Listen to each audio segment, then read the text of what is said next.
All right, then let's get started. Hi, everyone. Welcome to the very first episode of the GTM Rapidfire. We're building a new episode where we get GTM leaders from across the world, talk about their journey, work, challenges, and everything in between.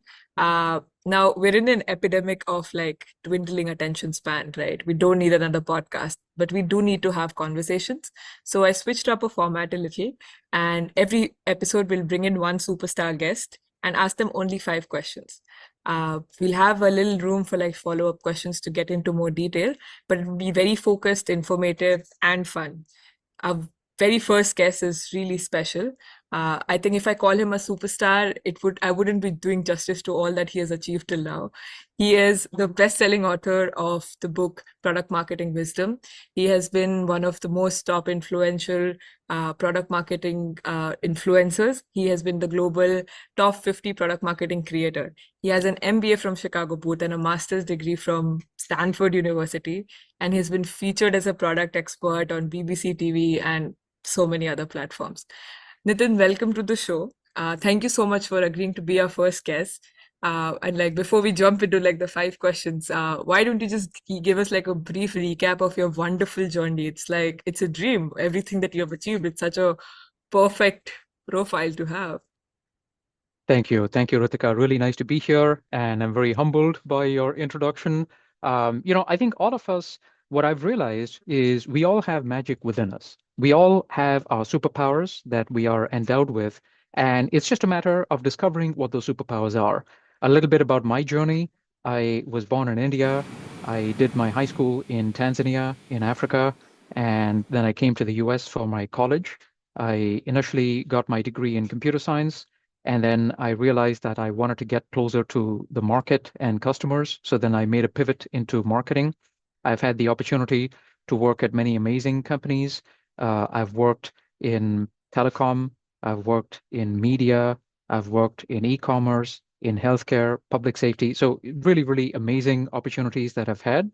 And at each of the companies, I've realized that even though many of these are in different industries, the challenges that our customers face and the companies face are very similar. So I've had the opportunity to leverage my expertise across different industries to solve some of these same challenges.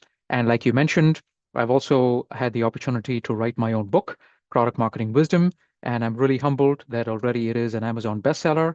And this was an amazing journey as well. And I can't wait to tell the audience more about that journey and how that can take your career or whatever projects you're working on to the next level. Perfect. That sounds lovely. So jumping right into the first question, you've been a top influencer in the product marketing space for a while. What is it like being an influencer? And do you think more product marketers should get into becoming one? If yes, why? Yeah, being recognized as one of the most influential thought leaders in anyone's profession is really, really humbling. And so that's something that I've been really blessed to be able to achieve that. And I wish that everyone can actually achieve that. In fact, one piece of advice that I will share is that skills like public speaking, which is what you need if you want to be one of the influential people, public speaking can really do wonders towards your personal development as well as your career development. And in fact, this is the advice shared by Jaron Kirshnevi in one of the sections in my book, Product Marketing Wisdom. And so I would encourage everybody, whether you're an introvert, an extrovert, whether you're comfortable with public speaking, whether you're not comfortable, practice that, get more comfortable. It will become easier, I promise you. And you will realize that the things that you're able to achieve, it opens up whole new doors and opportunities for you. That's lovely. I think, yeah, even I need to learn how to do that. And you do that really well because I have seen you everywhere, like, from other people's, and you're really hard to miss. So you did a really good job with that. Uh, Thank you. my second question to you is around metrics. So one thing that it really struck me when I was looking at your profile is that you've only mentioned your experience in metrics. There are no like story, there are no like, uh, filler words that I saw anywhere. It was just the metrics that you talked about. And when we speak about a role like product marketing, every company has a different definition of the role. How do you make sure as a product marketer that A, you're driving impact through the set metrics, and B, how do you measure that when it's all a blur? Yeah, metrics, I think, in today's data-driven world are so important, especially when, like you mentioned towards the beginning, our attention spans are diminishing. And so, we have like a bottom line orientation approach, right? So, yes, it is important to do some storytelling, but the way I looked at it is when people have a limited amount of time, if they're looking at someone's LinkedIn profile, for example, right? What they want to know is, yes, kind of bullet point information. So some of the things that the person has achieved, and they also tend to focus more on bottom line results. And that's the reason why I included a lot of metrics in my LinkedIn profile. And I would encourage everybody, if you want to be more qualitative, that's okay, but try to at least have some quantitative information as you are thinking about your LinkedIn profile. It is good not only for the person who's looking at your profile because they understand, oh, these are some things that this person has achieved, but it is also good for you because you realize how your efforts have aligned with the company goals. And that is one thing that is very important, right? We all have goals, whether it is customer goals, user goals, and we also have business goals. And we need to align that so that these goals are in harmony, right? We don't want, let's say, to achieve our user goals, user acquisition goals, but then our business goals suffer. On the other hand, of course, we don't want to achieve our business goals and provide a terrible user experience, right? So we want to balance these. And in fact, that is another lesson that is shared by Deepika Tripathi in my book, Product Marketing Wisdom. So there is so much insight that I've learned actually by doing these interviews with these amazing thought leaders. And I've had the opportunity to document that in the book. And so these are some of the things, anyway, that I've learned through my career journey. And how do you prioritize these metrics? Because there can be like a bunch of things that you're doing, especially if you're, say, working at a really small startup, you'd be like, working on a lot of things. Or if you're working at a really big company, then you're working on only one thing. How do you prioritize that and make your profile, the best influencer out there? Yeah, prioritizing metrics, it depends on whatever project you're involved with, right? So if, let's say, your goal in creating your LinkedIn profile is more about building your brand, right? Some people, the LinkedIn profile is kind of their headline, their front page story, and their goal is building a brand. Other people look at building a LinkedIn profile as a way to do lead generation, right? Perhaps they have their business, either their own or their company's business, and they want the LinkedIn profile to drive leads either for themselves or for their company, right? So people have different goals.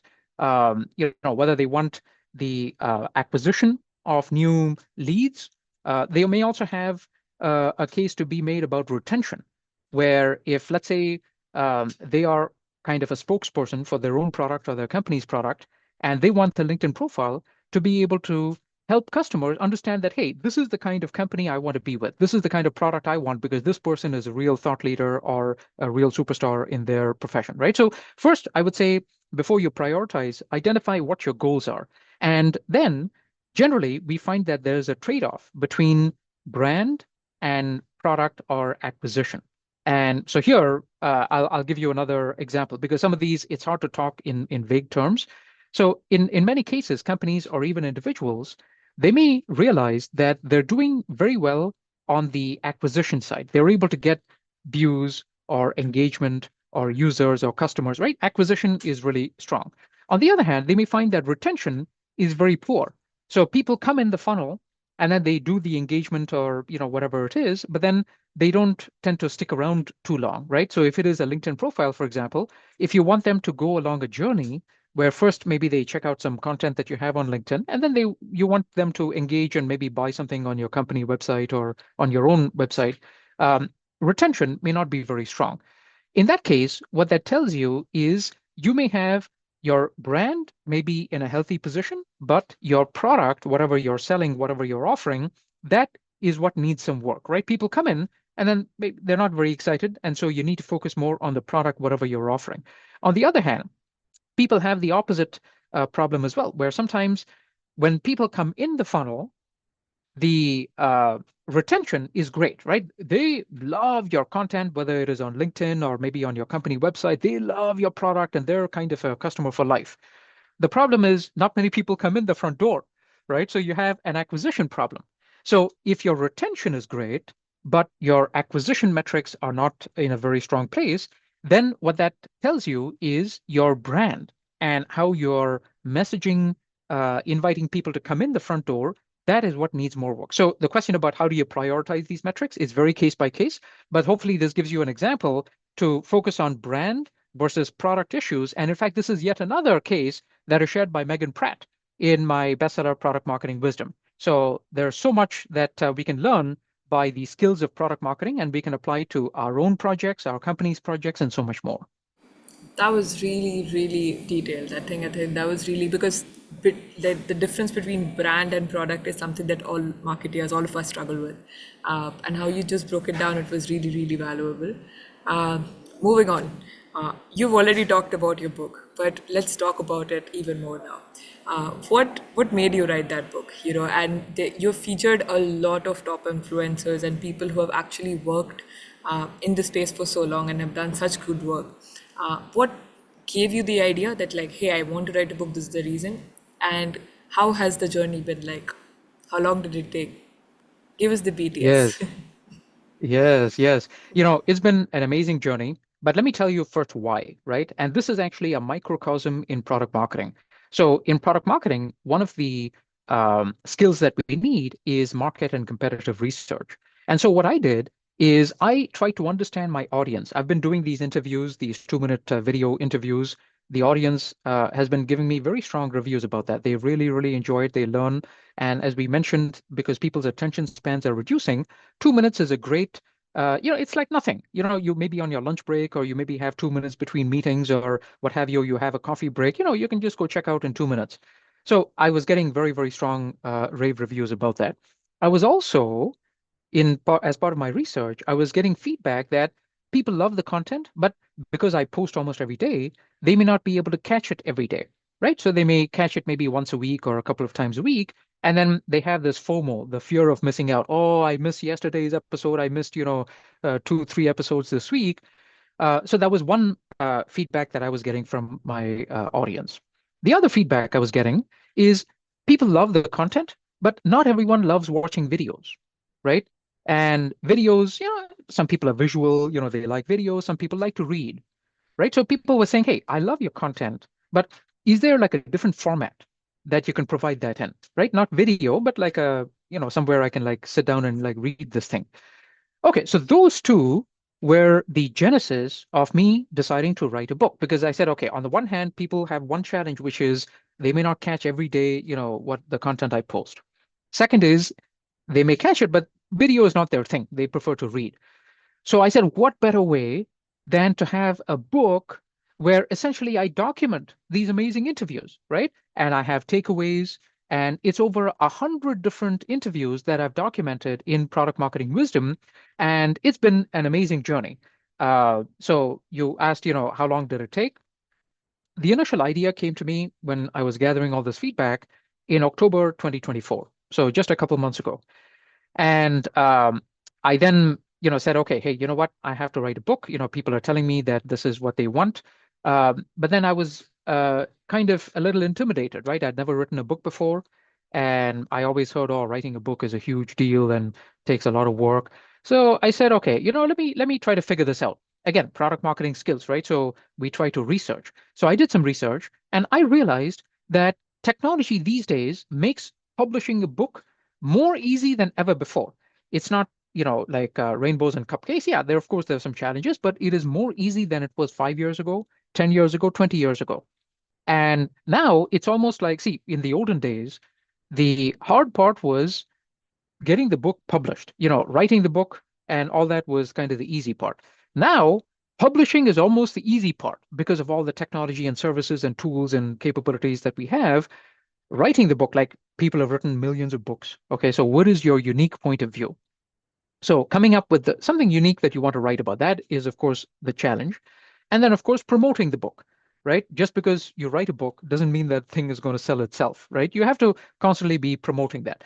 So writing and promoting now are the challenge. Publishing is almost the easy part. I say almost because there's still, of course, some things you need to learn, but that is very doable. So in the process of about 2 to 3 months between October 2024 and December 2024 is when I completed the bulk of the book. And then I realized that I had to get the word out. And so then again, I had to use a product marketing skill, which is the go to market strategy. How am I going to launch the book? And what I realized is because the book is not so much about me, it is about the 100 plus thought leaders that I have featured in the book, right? There's over 100 people whose perspectives on different aspects of product marketing are featured in Product Marketing Wisdom. And so I said, let me celebrate everybody. And so I worked with them, the 100 plus people, and gave them, little graphics that they can post on LinkedIn. And that essentially was extremely well received. So, people realized, first of all, the 100 plus people who are featured in my book, they were excited. Hey, guess what? I'm in Nitin Karthik's new book, and so they were happy to share that, um, and it helped spread the word. Right, a lot of people we don't maybe meet as much face to face in person, but virtually, there's a lot you can do, and so that's how I plan the go to market strategy, and so that's a little bit of the journey. And I'm super excited again. Already, it's become an Amazon bestseller, so very, very humbling. And what this tells me is that if we have seen far, it is because we stand on the shoulders of giants. If my book is a bestseller, it's not all because of me, it's because of the 100 plus thought leaders that I've been able to feature in my book. For sure. And I've had the privilege to talk to a few of those people, and they are amazing. So, really, really great work. I think I really appreciate because, it's such a long time. You write it, then you go through the whole publishing, and then you have to promote it and then keep on talking about it. I think it's such a long journey and it takes such a lot of effort. And whatever you've done has been like brilliant. So, something that we all have to like look up to you on that. Thank So, you. great job. Thank you. That. Um, so my next question is very like much similar to that. You've had a wonderful career, right? You were like the poster child of success, like did everything right. What do you consider your best win in your career so far? Is it the book or is it something else? And why is that so? This is an interesting question, Ritika, because it's almost like asking which of your children do you love more, right? So it's a tough one. I would say, I mean, definitely all of the things I've been able to achieve and deliver for my organizations have made me very, very proud. Apart from the book, maybe if I had to pick one, probably I would say the opportunity I had, which was able to deliver and win the Imagine and Invent Before They Ask award. So maybe I'll tell you a little bit of a story. I was once with a subscription business, and we were behind on our numbers, and we realized that we were able to potentially make our numbers through a very critical partnership that we were in the midst of structuring. And so I helped get the partnership done and work through all the campaign details in order to launch that campaign. But at the 11th hour, we realized that we had a problem with our tooling. There was some security clause in the contract to prevent abuse where the customer needed us to do certain things, and our tools weren't able to keep up. So everyone was throwing their hands up in the air. People were like, "Oh my God, this is going to be a disaster. We're going to be sued for breach of contract." I said, "Guys, let's stay calm. Okay, let's see how we can solve this problem with what we have, right? Because that's another lesson that we need to learn, which is we go to war with the army we have, not the army we wish we had. Okay, this is what we have. How do we play the game with the cards that we've been dealt?" So I worked with my team, and we came up with a homegrown tool in order to make up for the professional tools that we had that had some shortcomings. And long story short, through a lot of nights and weekends and extra work, we were able to launch our campaign successfully and crush our numbers. And in recognition of that, the chief marketing officer at the time, he awarded me and my team the Imagine and Invent Before They Ask award for going above and beyond in order to achieve business results. So that's one story that I'm very, very proud of. And what that tells me is whatever challenge we're faced with, right? However daunting the odds, if we are able to stay calm and stay focused on the goal and see how we can use the resources at our hand in order to achieve and accomplish the mission, we have a very good shot at doing that. So that's the advice I would share to the audience. If you have a daunting challenge and you're not sure how to accomplish that, always stay calm and think how can you be resourceful, and more chances than not, you will be able to achieve the mission. That is so lovely. I think that has given me so many quotes that like I'll just keep on reusing again and again. That just like speaks volumes of the experiences that you have had and the depth of like expertise that you have in this field. It's insane to just think about it. Uh, my fifth question. We are finally at the fifth question. What emerging trends are you noticing right now? Okay, that like you're really excited about to see play out in the next year. Could be AI, could be anything else, right? Could be a shift in the industry, could be a shift in the markets. What is it that you like uh, are noticing, excited about, and what do you suggest companies to sort of change in their strategy to keep up with the changing times? Times are changing, that's for sure. I think that's probably the understatement of the year in 2025. Times are changing. AI has been a huge game changer, generally for the better, but of course, it's also caused a lot of disruptions. And now I look at AI as a time machine, right? What used to take months now takes weeks. What used to take weeks now takes days. What used to take days now takes hours, right? So it's like kind of fast forwarding us into the future.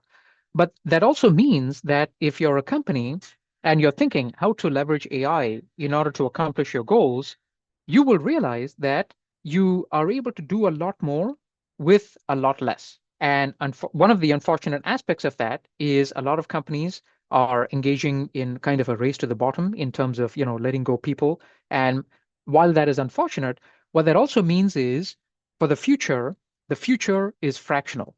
And what do I mean by that? What I mean by that is companies and organizations, they don't need necessarily 100% full-time staff in order to do a lot of things that they used to do, whether it is marketing or product or even software engineering for that matter, right? And so what we're going to see as we look into the future is a lot more of fractional expertise, where it is project-based, it is episodic, and companies don't have to have people full-time on their staff. Companies are able to leverage the talent community out there and pull in experts. Hey, I need help with this project, and it may only be 3 months. And I need help with this, and maybe this is a 6 month engagement. I need help with this, that's maybe just 2 weeks. So, like that, I think we're going to see a rise in fractional engagements between companies and expertise. And therefore, one of the things that I also share in my book, Product Marketing Wisdom, is that the future is fractional. And I will also say the best is yet to come. A lot of people have this doom and gloom approach about the future. I take the glass half full perspective. And so the future is very bright as long as we are open minded and flexible with the way that we approach work and how to get things done. The future is bright and the best is yet to come. I like how you brought the fractional, roles thing because I've been reading about it a lot, and a lot of like fractional CMOs, a lot of fractional product marketing teams have sort of come up. I've been seeing that a lot these days. Just a bonus question, what is your like Kuru mantra from all the wisdom that you have gained and you've written in the book to everyone who is trying to step into this new reality of things where it might not be a full-time job but it would be like a really short-term engagement? What are your learnings and what are your tips and advice? One thing that has really helped guide me as I've made a lot of the decisions in my career is I am the captain of my ship. I am the captain of my ship. And that's something I would advocate to anybody out there, right? Whenever you have a major decision that you have to make, it is easy to fall into the victim mentality. Oh, this is hard. Oh, why did that happen? And, it's easy to get into that mentality. I would say resist that temptation. Okay. Look at it as I am the captain of my ship. Whatever happens, right? This is my ship and I need to steer the ship through the icebergs and towards safety. And I'm going to learn a tremendous amount along the way.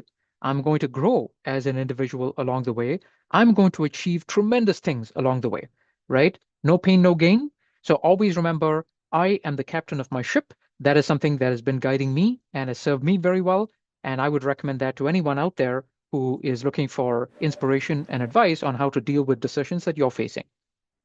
That is lovely. I think so many quotes again to just use and reuse, and we can probably just keep on talking about it. But thank you so much for your time. I tried to keep it as short as I can, and hopefully, like that reaches to the attention span epidemic.